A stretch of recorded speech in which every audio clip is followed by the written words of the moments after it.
தந்தி தொலைக்காட்சி நேயர்களுக்கு வணக்கம். நல்லதை சொல்வோம், நல்லதை செய்வோம், நல்லதே நடக்கும். இன்று 23/4/2025 புதன்கிழமை அவிட்டம் நட்சத்திரம் காலை 7:49 வரை, பிறகு சதயம். இன்றைக்கு நான் உங்களுக்கு சொல்ல இருக்கிற நல்ல கருத்து, ஜாதகத்தில் 12 கட்டம் உங்களுக்கு தெரியும். இந்த 12 கட்டங்கள் தான் நீங்கள் தீட்டுகிற திட்டங்கள் வெற்றி பெற வழிவகுக்கிறது. மனித வாழ்க்கையினுடைய வளர்ச்சி கிரகங்களுடைய சுழற்சியில் இருக்கிறதுங்கிறதுனால தான் இந்த ஜோதிட சாஸ்திரம் இப்போ பறந்து விரிந்து உலகளாவில் அளவில் பெரிய அளவில் வந்துருச்சு. யாரை பார்த்தாலும் நமக்கு இந்த ராசியா எப்படி இருக்கையான்னு கேட்பாங்க. பார்க்குற போது இந்த நட்சத்திரத்துக்கு இப்போ எப்படி இருக்குன்னு கேட்பாங்க. ஆனால் ஜாதகத்தில் இந்த 12 கட்டத்தில் 10வது கட்டம் ரொம்ப முக்கியமான இடம். அதாவது தொழில் ஸ்தானம் அப்படிங்கிறேன். முத்தான பலன் கொடுக்கும் 10ஆம் இடம்னு சொல்லி நான் தினத்தந்தியில் அடிக்கடி குறிப்பிடுறது வழக்கம். அப்படிப்பட்ட அந்த 10ஆம் இடத்துல 10க்கு அதிபதி இருக்கு இல்லையா, அந்த 10க்கு அதிபதியும் பாக்கியாதிபதியும் சேர்ந்து திசை நடக்குதுன்னு வச்சுங்க. அற்புதமான நேரம். 10க்கு அதிபதியினுடைய திசை நடக்கணும், பாக்கியாதிபதியினுடைய புத்தி நடக்கணும். அந்த இப்போ ராகு திசையில் சனி புத்தி அப்படிங்கிறான், செவ்வாய் திசையில் சுக்கிர புத்திங்கிறான், சுக்கிர திசையில் குரு புத்திங்கிறான். இது மாதிரி திசை புத்தி ரெண்டுறது வருது இல்லையா, அந்த புத்தியும் திசையும் வர்றதுல 10க்கு அதிபதியினுடைய திசை வரணும். இப்போ மேசராசி அப்படின்னா 10ஆம் இடத்துக்கு அதிபதி யாருன்னா சனி. சனி திசையில் பாக்கியாதிபதியினுடைய புத்தி வரணும். அப்படி வந்துச்சு அப்படின்னா அவங்களுக்கு வாழ்க்கையில் மிகப்பெரிய வளர்ச்சி கிடைக்குமா. ரெண்டாவது, இப்போ பூராமே அரசியல் களம் சூடு பிடிச்சிருச்சு. விரைவில் தேர்தல் வரப்போகுது. அது அரசியல் களத்தில் சூடு பிடிக்கிறதுனால அரசியல்வாதியாக இருக்கவர்கள், அதுக்கு ஆயத்தம் பண்ணுறவங்க யார் இப்போ தலைமை பதவிக்கு வருவா, அடுத்த ஆட்சியை யார் பிடிக்கிறது, அல்லது எப்படிப்பட்ட ஆட்சி அமையும், அந்த அரசியல்வாதிகளாக இருப்பவர்கள் அந்த இதில் ஈடுபாடு அரசியல் களத்தில் இறங்குபவர்களுக்கெல்லாம் ஒரு மனநிலை மாறிக்கிட்டே வரும். அவங்க ஜாதகத்தை பார்க்கணும். 10ஆம் இடம் நல்லா இருந்தால் முத்தான பலன் அவங்களுக்கு கிடைக்கும். இதுக்கு ஒரு பாடல் உண்டு. 10ற்கு அதிபதி திசை நடக்க பாக்கியாதிபதியின் புத்தி வர அத்தனை யோகமும் இல்லம் வரும், அரியணை ஏறும் யோகம் வரும். எல்லா யோகமும் வரும், அரியணை ஏறும் யோகமும் வரும்னு குறிப்பிட்டிருக்காங்க. அப்போ என்ன அர்த்தம்? அப்போ ஏதாவது ஒரு பொறுப்பு பதவிகள் கிடைக்கும். பொது நிலத்தில் இருப்பவர்களுக்கு ஒரு பொறுப்பு கிடைக்கணும்னா 10ஆம் இடம் நன்றாக இருக்க வேண்டும்.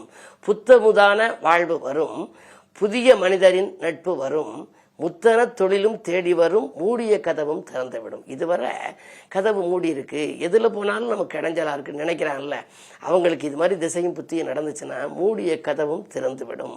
மூடிய தொழில் இருக்கே, சில பேருக்கு தொழிலை மூடி இருப்பாங்க போன வருஷம். இந்த வருஷம் புத்தாண்டு பிறந்த உடனே அவங்களுக்கு ஒரு சூழ்நிலை பணம் காசு கிடைச்சி திரும்ப திறப்பு விழா நடத்துறாங்க. இது மாதிரி வாழ்க்கையில் அவங்க ரூட் கிளியர் ஆகணும் அப்படின்னா 10ஆம் இடத்துல உள்ள திசை நடக்கணும், 10க்கு அதிபதியினுடைய திசை நடக்கணும், பாக்கியாதிபதியினுடைய புத்தி நடக்கணும். அப்படி இல்லைனாலும் அந்த 10க்கு அதிபதி திசை நடக்கிறது வலுவில்லாமல் இருந்துச்சுன்னா அதற்கென்று ஆலயங்கள் நிறைய இருக்கு. இப்ப சனியன் எடுத்துக்கினா அதுக்கு ஆலயம் இருக்கு, குருன்னு எடுத்துக்கினா அதுக்கு ஆலயம் இருக்கு, சூரியன் இருந்தா அதுக்கு ஆலயம் இருக்கு, சூரியனார் கோயில் இருக்கு. ஆனா அதோட என்ன கிரகம் சேர்ந்திருக்கு, எது பார்க்குது. இப்ப ராகு சேர்ந்துருதுன்னு வச்சுங்க, பின்னோக்கி நகர கிரகம் ராகு. அப்ப எப்படிப்பட்ட ஆலயத்தை தேர்ந்தெடுக்கணும்னு நம்ம பார்த்துக்கணும். இப்ப வெறுமனே சூரியனார் கோயில், சூரியனோட ராகு இருந்தா அதனுடைய பலனை குறைச்சிருது. ஆகையினால அதற்கேற்ற கோயிலை தேர்ந்தெடுத்து அதற்கு பிறகு சூரியன் கோயிலுக்கு போகணும். ஆகையினால இப்படியெல்லாம் பரிகாரங்கள் மூலமாக அல்லது நாம் வழிபடுகின்ற வழிபாட்டு மூலமாக அதற்கு கொஞ்சம் கொஞ்சம் வலிமையை ஏற்றி அதன் பிறகு உங்களுடைய வாழ்க்கை பாதையிலே நல்ல மாற்றங்களை நீங்கள் வரவழைத்துக் கொள்ளலாம் என்ற கருத்தை தெரிவித்து இன்றைய ராசி பலன்களை இப்பொழுது உங்களுக்கு வழங்கப் போகின்றேன்.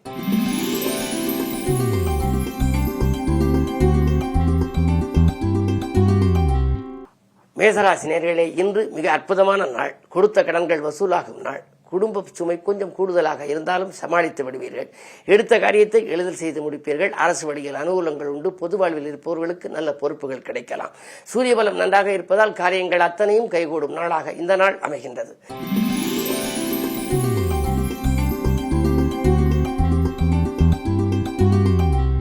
ரிஷபராசி நேயர்களே, ராசியிலேயே குரு சுக்கிர பரிவர்த்தனை யோகங்களிலேயே சிறப்பான யோகம்.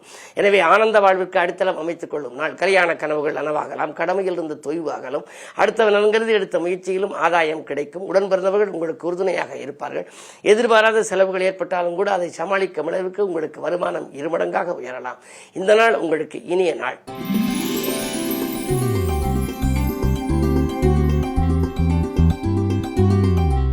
மிதுனராசி நேயர்களே, உங்களுக்கெல்லாம் இன்றைக்கு வெற்றி செய்திகள் வீடு வந்து சேருகின்ற நாள். இன்று வீடு மாற்றங்களோ நாடு மாற்றங்களோ ஏற்படலாம்.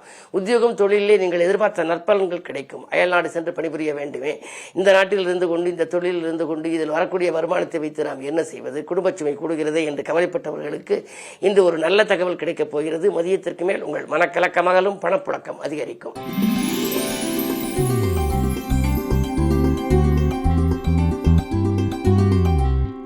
கடகராசி நேயர்களே, உங்களுக்கு சந்திராஷ்டமம். எது செய்தாலும் திட்டமிட்டு செய்ய இயலாது. மனக்கவலைகள் கொஞ்சம் அதிகரிக்கலாம். வரவை காட்டிலும் செலவு கூடும். நண்பர்கள் கூட பகையாக மாறலாம். துணிவும் தன்னம்பிக்கையும் குறையும். தொட்ட காரியங்கள் எல்லாம் வெற்றி கிடைக்கவில்லையே என்று கவலைப்படுவீர்கள். என்ன இருந்தாலும் இன்று புதன்கிழமை என்பதனாலே அனுமனை வழிபடுவதன் மூலம் நல்ல வாழ்க்கையை அமைத்துக் கொள்ள இயலும்.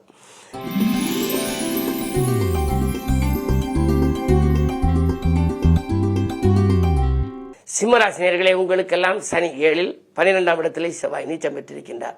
யோகம் செய்யும் கிரகம் நீச்சம் பெறுவதனாலே கொஞ்சம் நீங்கள் துணிவும் தன்னம்பிக்கையும் உங்களுக்கு தேவை. அது மட்டுமல்ல, தொட்ட காரியங்கள் வெற்றி பெற 1க்கு 2 முறை நீங்கள் முயற்சி எடுக்க வேண்டும். மதிப்பு மரியாதையும் தக்க வைத்துக் கொள்வது கொஞ்சம் அரிது. அஷ்டமத்தில் ராகு இருப்பதால் அலைச்சல் ஏற்படும். ஆதாயம் குறைவாக இருக்கும்.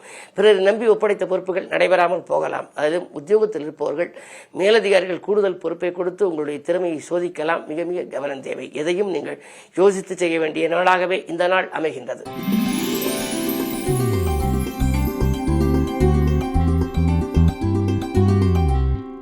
கன்னிராசி நேயர்களே, ராசியிலேயே கேது பலம் நன்றாக இருக்கிறது. இன்னும் 3 நாட்களிலே இந்த கேது சிம்ம ராசிக்கு போகப் போகிறார். ராகு கேதுகள் மாற்றம் உங்களுக்கு மிகப்பெரிய மாற்றமாக வரப்போகின்றது. இதுவரை 1.5 ஆண்டுகளாக நீங்கள் உங்களுக்கு ஏற்பட்ட தடுமாற்றங்கள், அது மட்டுமல்ல தடைக்கற்கள் எல்லாம் இனி மாறப்போகின்றது. நீங்கள் நினைத்தது நிறைவேறும் விதத்திலேயே ராகு கேதுகள் பேச்சு நடைபெறப் போகின்றது. ஆனால் பேச்சுக்கு பிறகு நீங்கள் சர்ப்ப சாந்தி பரிகாரங்களை செய்து கொள்வது நல்லது.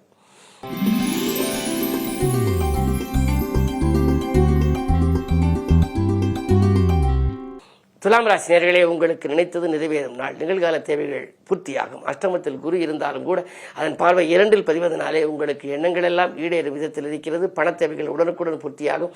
கட்டிய வீடு பாதியில் இருக்கிறதே என்ற கவலையாகலும் சொத்துக்களாலும் ஆதாயம், சொந்தங்களாலும் ஆதாயம் கிடைக்கும். இந்த நாள் நல்ல நாள்.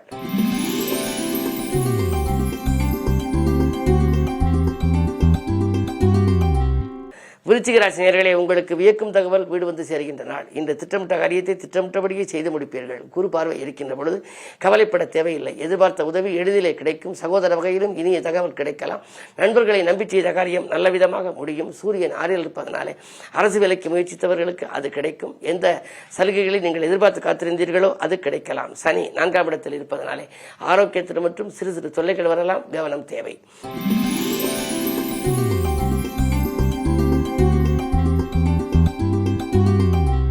தனுசு ராசி நேயர்களே, உங்களுக்கெல்லாம் அஷ்டமத்திலே செவ்வாய் அடியெடுத்து வைத்திருக்கின்றார். அஷ்டமத்தில் செவ்வாய் இருப்பதனாலே அலைச்சலுக்கேற்ற ஆதாயம் கிடைக்காது. ஆரோக்கிய தொல்லைகள் உண்டு. எலும்பு நரம்பு சம்பந்தப்பட்ட வகையில் ஏதேனும் சிறு சிறு தொல்லைகள் வரலாம். மருத்துவத்தை மாற்றி மருத்துவத்தின் மூலம் உடல்நலத்தை சீராக்கிக் கொள்ளலாம். ஒரு சில நண்பர்கள் உங்களை விட்டு பிரிந்து செல்ல நேரிடும். பொதுநலத்தில் இருப்பவர்கள் கொஞ்சம் யோசித்து செயல்பட வேண்டும். வீண்பலிக்கு ஆளாகும் சூழல் கூட இன்று உண்டு. கவனம் தேவை.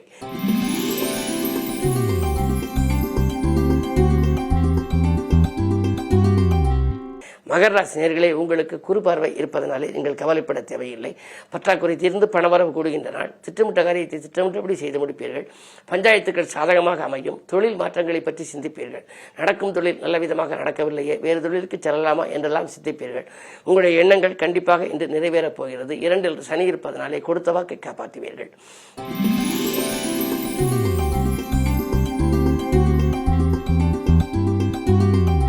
கும்பராசி நேயர்களே, உங்கள் ராசியிலேயே சந்திரன், சனிச்சந்திர யோகம். எனவே இன்றைக்கு ஒரு இனிய நாள். கனிவாக பேசி காரியங்களை சாய்த்துக் கொள்வீர்கள். கட்டிடப்பணி தொடரும். கடமையில் கண்ணும் கருத்துமாக இருப்பீர்கள். மனக்குழப்பங்கள் அகலும். உத்தியோகத்தில் உயர் பதவி கிடைப்பதற்கான அறிகுறிகள் தென்படுகின்றன. நீங்கள் மனதில் எதை நினைத்தீர்களோ அதை உடனடியாக செய்யும் ஆற்றல் இன்றைக்கு உங்களுக்கு உண்டு. பணிநீக்கம் செய்யப்பட்டவர்கள் கூட மீண்டும் பணியில் சேர வாய்ப்புகள் உருவாகலாம். தடைகள் அகல தகுந்த நபர்களிடம் ஆலோசனையும் கேட்பீர்கள். இன்று இனிய நாள்.